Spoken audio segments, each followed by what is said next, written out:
역도 선수로 활약하던 그 장미란 씨가 이제 교수가 되었더라고요. 그래서 TV에 출연을 했는데 보다 보니까 은근히 재미도 있고 참 유익한 말들을 많이 해주더라고요. 그분이 이런 얘기를 했어요. 인생과 역도의 공통점은 무게를 견디면서 사는 것이다. 조용조용히 말하는데도 명언이었어요. 인생과 역도의 공통점은 무게를 견디며 사는 거다. 근데 어떻게 견뎠는가 봤더니요. 이분이 기도를 힘들 때마다 한다고 그러더라고요. 기도하고, 기도하다 울기도 하고, 그런데 새날을 맞으면 또 작은 일에도 감사하고, 감사한 걸 찾다 보니까 또 기쁘고, 이렇게 오늘까지 열심히 달려왔다고 그러면서 지금도 어려운 일이 많지만 감사한 마음으로 살려고 노력한다, 이런 이야기를 하는 걸 들었습니다. 근데 인상 깊었던 게 이분이 2008년에 베이징 올림픽에서 우승을 했는데 나중에 보니까 은메달, 동메달 딴 선수들이 전부 금지 약물을 복용해서 메달을 박탈당했다는 거예요. 참 묘하죠. 상대 선수들은 이기겠다고 약까지 먹었는데 그런 거 없이 정말 기도로 땀 흘려 성실히 온 이분이 금메달을 땄다는 이야기에 참 하나님께서 그래도 기억해 주시는구나, 이런 생각이 제가 하나 들었고, 정말 인상 깊었던 건 뭐냐면은 아마 보신 분들이 있을 거예요. 그 프로는요, 인터뷰를 하고 끝에 꼭 묻습니다. 퀴즈를 풀 건지. 그래서 퀴즈를 맞추면 100만 원을 주고요, 못 맞추면 끝이냐, 경품 가방에서 경품을 하나 뽑게 해줍니다. 물론 복불복이라고, 제가 보니까 어쩔 땐 저 어디다 쓸까 하는 이상한 싼 거부터 100만 원을 훨씬 넘는 경품도 나오는데 장미란 선수에게 퀴즈를 풀겠냐고 그랬더니 아니요 그러더라고요. 순간 저 놀랐고 진행자도 놀랐어요. 그래서 장난인 줄 알고 두 번째 물었어요. 퀴즈를 푸시겠냐 그랬더니 이번에도 아니요 그러는 거예요. 저는 그냥 이 경품에서 한번 뽑겠다고, 뭐가 나오든. 근데 다행히도 하나님께서도 기억해 주셨는지 100만 원보다 더 비싼 최신 휴대폰을 뽑았어요. 다행이다라는 생각도 들었는데, 물론 모든 걸 내려놓고 가진 않았지만 신선한 충격이었어요. 거기 나온 사람이 100이면 100 다 일단 도전해서 100만 원 받아보고 안 되면 그 다음 경품도 뽑을 수 있는데, 이분은 100만 원을 아예 시작도 안 하고 그냥 저는 주는 대로 경품을 뽑겠습니다.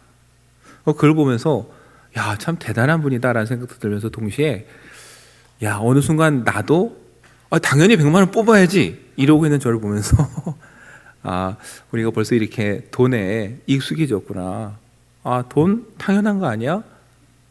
우리가 사는 세상이 그렇다 보니까 벌써 돈과 권력으로 모든 걸 할 수 있고 해야 된다라는 거에 너무 익숙해지지 않았는가. 더군다나 이분의 이야기가 더 이렇게 가슴이 와닿은 건 최근에 한 뉴스가 우리나라 아주 시끄럽게 했거든요. 고위공직 후보에 오른 분의 아들이 학교폭력 가해자였다는 사실이 밝혀진 거죠. 요즘 안 그래도 학교폭력 때문에 피해를 당한 학생들이 얼마나 많고 그 문제가 얼마나 심각한지 우리가 알잖아요. 그러다 보니까 이 얘기가 나오니까 그냥 넘어갈 수 없는 문제가 된 거예요. 근데 또 하나 우리 어머님들이 분노하는 문제를 건드렸어요. 그렇게 했는데도 어딜 갔어요? 서울대를 갔어요. 피해 학생은 생을 포기하다시피 했는데 이 학생은 그러고도 서울대에 갔다라는 게 더 분노하는 거예요. 우리나라에서 건드리지 말을 두 개를 다 건드렸어요. 어느 누구보다 빨리 사퇴를 하시더라고요. 제가 봐도 방법이 없겠더라고요. 제가 가서 뉴스를 쭉 봤는데요, 좀 정말 당황스러웠어요. 언론에 따른 걸 보면요, 이 학생은요, 자기가 폭력을 행사하고도 사과와 반성은커녕 피해 학생에게 우리 아버지 검사다, 변호사 선임은 무죄 나올 수 있다, 이런 얘기를 했다고 해요. 선생님들이 뭐라고 얘기를 했냐면요, 잘 보여야 되는 상황, 잘 보여야 될 사람들에게는 굉장히 잘한다라는 거예요. 근데 자기보다 약한 학생들에게는 폭력을 행사하고, 이 학생을 선도하려고 할 때마다 누가 그걸 막아내냐? 부모가 막았다는 거예요. 그런데 서울대를 갔어요. 그러니까 우리가 모두가 분노하는 이유는 이 학생이 폭력을 행사한 것도 잘못이지만 잘못을 했는데도 아버지의 힘으로 공정하게 성실이라는 사람들을 누르고 더 좋은 것을 얻었다라는 거. 그것도 화가 나고, 아직까지 우리나라가 이런 게 통한다라는 게 또 화가 나고, 또 한편으로는 미안하죠. 아, 내가 힘이 없어서 우리 애들이 이게 못하나. 그것도 화가 나는 거예요. 근데 또 화가 나는 게 뭐냐면요, 세상은 이런 걸 부끄러워하는 게 아니라 능력이라고 자랑해요.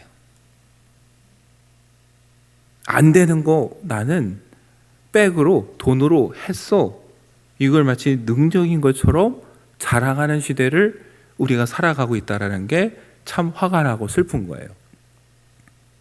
그런데 제가 한 번 더 생각해 보니까 우리 신앙인들도 은근히 그런 모습이 있어요.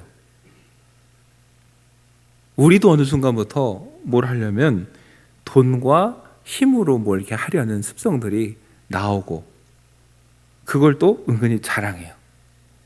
교회도 뭘 일을 하려고 하면요, 가끔 누구부터 찾냐면은 그쪽에 아는 사람 없어? 이거부터 찾아요. 교회도.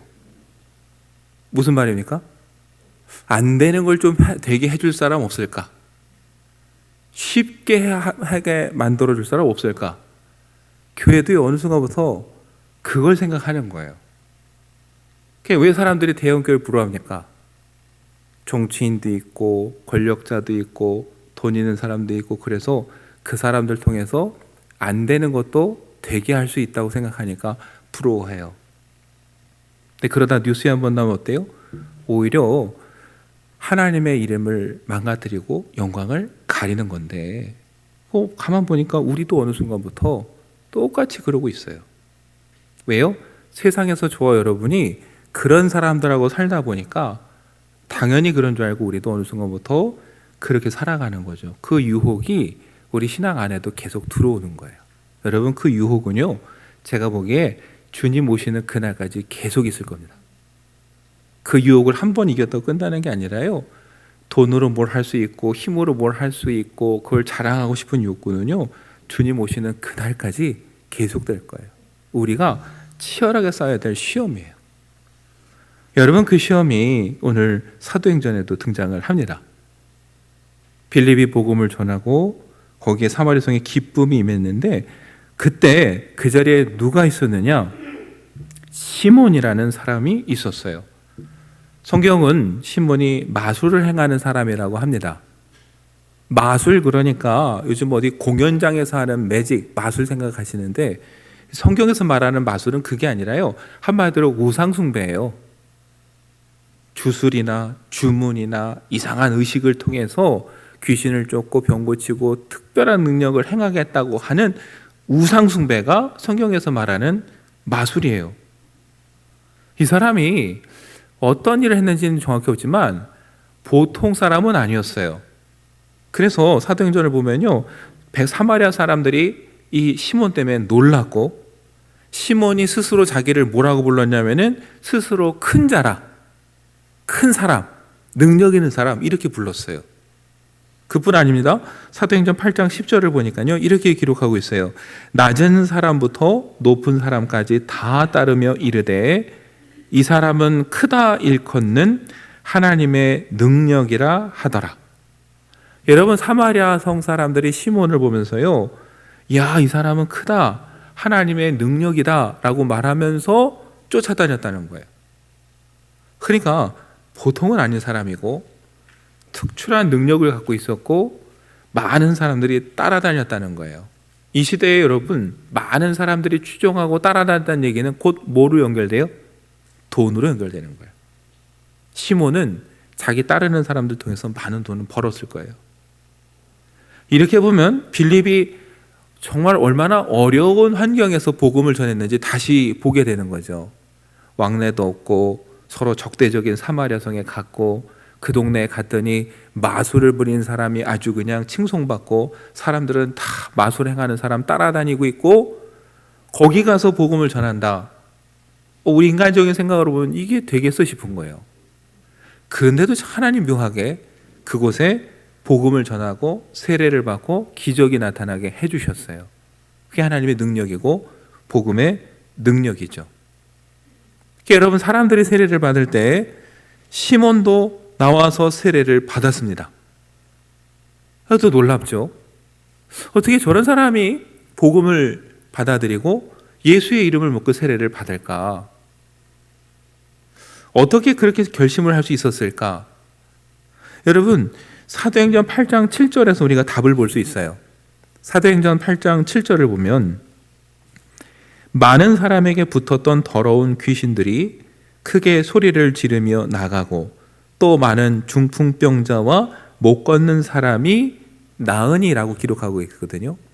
빌립이 예수의 이름을 전했더니 귀신이 나가고 중풍병자와 걷지 못하는 사람들이 나았다, 이 얘기예요. 그걸 누가 봤어요? 시몬이 봤습니다. 저 능력이 너무 부럽고 대단해 보이는 거예요. 자기도 못하는 능력을 가진 사람들이 등장했어요. 그러면 사람의 마음은요, 거기 굴복하게 돼 있어요. 그러니까 하나님께서 기적을 베푸실 때는 이유가 있는 거예요. 뭔가를 찍어 누르고 굴복하게 하시려고 기적을 보여주실 때가 있는 거죠. 제가 보기에 이거 아니었으면 시몬은 거기 굴복하지 않아요. 여러분, 출애굽기 7장을 보면요, 모세가 바로 앞에 섰습니다. 근데 묘하게 이때 바로가 누구를 부르냐면요, 이집트의 마술사들을 불러요. 시몬과 같은 사람이죠. 모세가 지팡이를 던졌는데 뱀이 됐습니다. 그런데 마술사들도 똑같이 지팡이로 뱀을 만들었어요. 모세가 지팡이로 강에 물을 치니까 물이 피로 변했습니다. 근데 신기하게도 이집트 마술사들도 똑같이 물을 피로 바꿨어요. 바로가 모세의 말을 들을까요, 안 들을까요? 듣지도 않습니다. 그 다음에 하나님께서 아론을 보내십니다. 아론이 지팡이를 펼치니까 개구리가 이집트 온 땅을 덮었어요. 괴로워서 바로가 마음이 조금 돌아섭니다. 그런데 마술사들이 이번에도 똑같이 개구리들을 불러내요. 그러니까 좀 지나니까 또 마음이 편해요.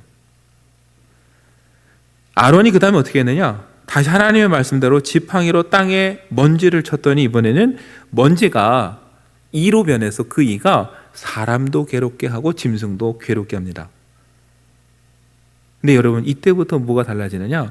마술사들이 똑같이 하려고 했는데 안 되는 거예요. 할 수가 없어요. 그때 이렇게 얘기를 합니다. 출애굽기 8장 19절에 요술사가 바로에게 말하되 이는 하나님의 권능이니이다.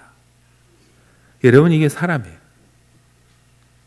내가 할 수 있는 일이 벌어질 때는 받아들이지 않는데 내 능력으로 할 수 없는 일을 경험하고 겪을 때, 그때 비로소 거기서 하나님의 능력이다, 이렇게 고백하고 고개를 숙이는 게 이게 사람이에요. 그래서 역설적으로 신앙은 고난 가운데 하나님을 만나고 하나님을 발견하게 되는 거예요. 고난이 오면 하나님이 계신가 싶은데, 달리 생각하면 여러분, 고난이 없고 우리가 해결하지 못하는 문제가 없다면 우리는 일생 하나님을 찾지도 않고 인정하지도 않습니다.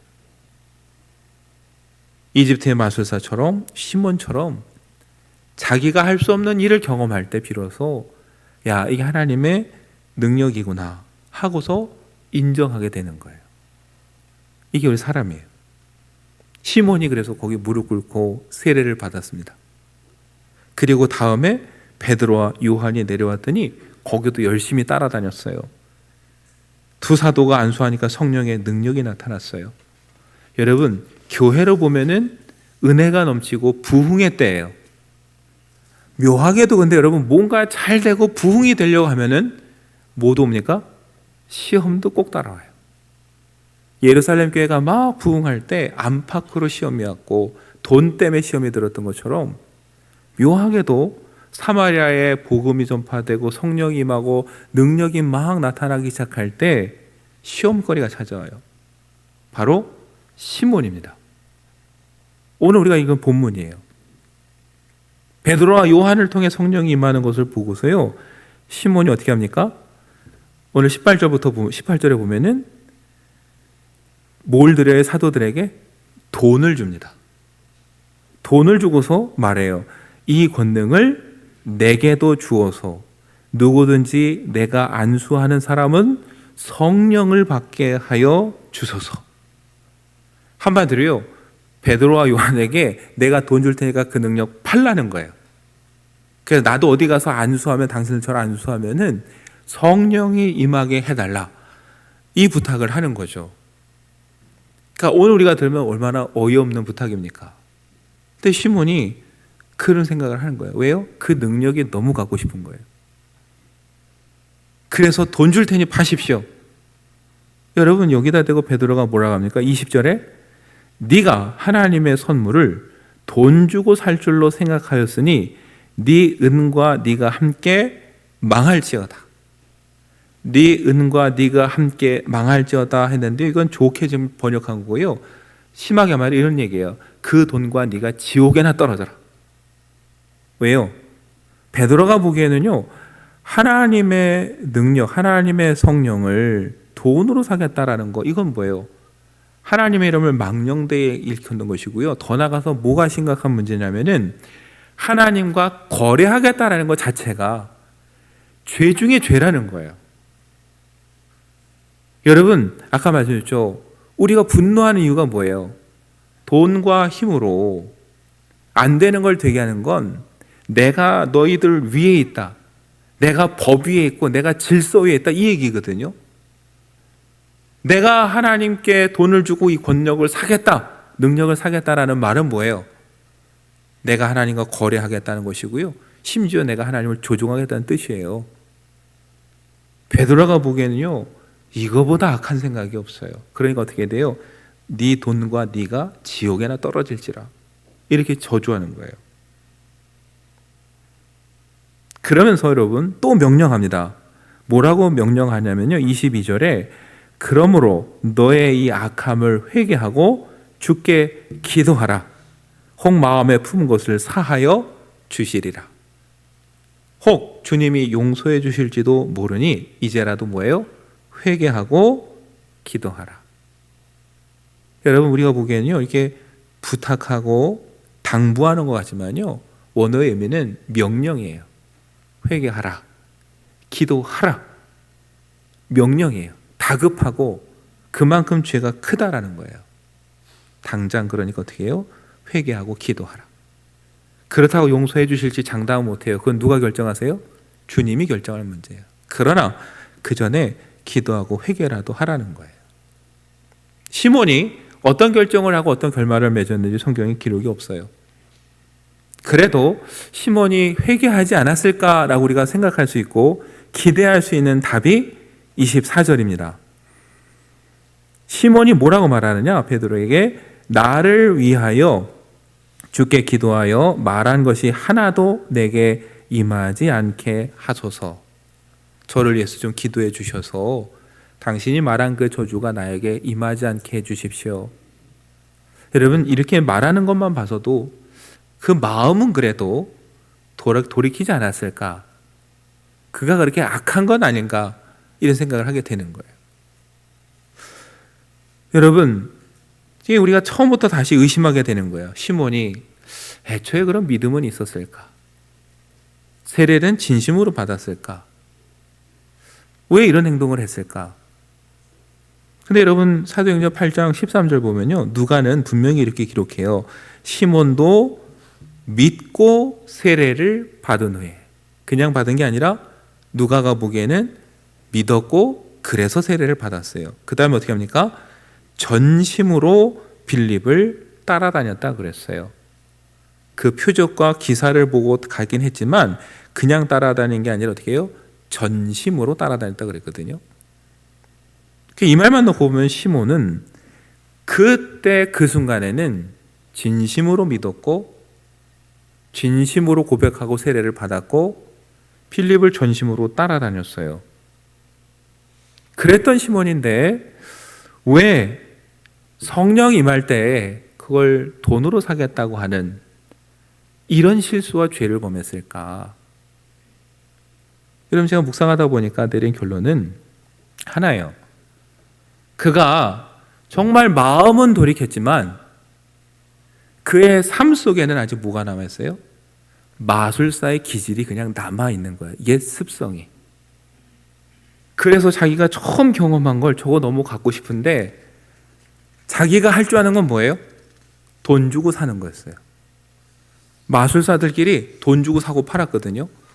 그러니까 그래도 되는 줄 알았어요.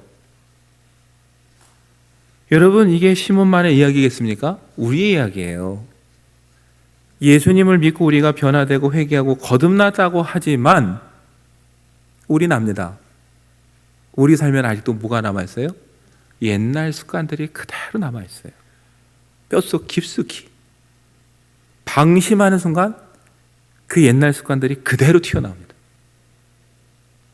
여러분, 출애굽기를 보면 잘 알 수 있어요. 이스라엘 백성이 홍해를 건너서 하나님의 은혜로 구원을 얻었습니다. 그런데 그 홍해가 다시 닫히고 애굽의 군대가 수장되었어요. 다시는 애굽으로 돌아갈 수도 없고 돌아갈 일도 없다는 뜻이고 그 사람들을 볼 일도 없다는 뜻이에요. 그런데도 여러분, 광야에서 문제가 생길 때마다 이스라엘은 어디를 그리워합니까? 이집트를 그리워해요. 수백 년 종살이했던 그 습관이 몸에 고스란히 남아있어요. 그래서 먹을 게 떨어지니까 출애굽기 16장 3절에 이렇게 말하죠. 이스라엘 자손이 그들에게 이르되 우리가 애굽 땅에서 고기 가마 곁에 앉아 있던 때와 떡을 배불리 먹던 때에 여호와의 손에 죽었더라면 좋았을 것을 너희가 이 광야로 우리를 인도해 내어 이 온 회중이 줄여 죽게 하는도다. 차라리 어떻게 해요? 애굽의 고기 가마와 떡 옆에 있을 때가 좋았다, 이런 뜻이에요. 여러분, 이스라엘이나 우리나 홍해를 건너고 그리스도 안에서 새 사람이 되었어요. 사실입니다. 그런데 아직 우리 습관에 뭐가 남아있어요? 애굽에서 살던 습관이 있어요. 방심하는 순간 그게 막 튀어나와요. 우리가 살아가는 세상에서 돈으로 힘으로 다 되는 것 같았고 그걸 보고 살았어요. 그랬더니 교회 와서도 그렇고 하나님과의 관계에서도 자꾸 그 습관이 나와요. 여러분, 이 사순절에 우리가 뭘 생각해야 되냐면은 내가 그 옛 습관을 얼마나 버렸는가. 내가 부활한 주님을 만난 사도처럼 주님을 신뢰하고 성령의 인도하심을 따라 살아가고 있는가? 아니면 믿긴 믿는데 마술사 시몬처럼 아직도 내 속에 있는 옛 습관들이 수시로 튀어나와서 옛 습관대로 자꾸 문제를 해결하고 하나님의 일을 내 사람의 방식대로 하려고 하는 습관이 아직도 우리 속에서 막 일어나고 있는가? 여러분, 이 사순절 우리의 옛 습관과 이 속사람을 더 하나씩 하나씩 죽이면서 우리의 삶 자체가 변화되기를 기도하면 좋겠습니다.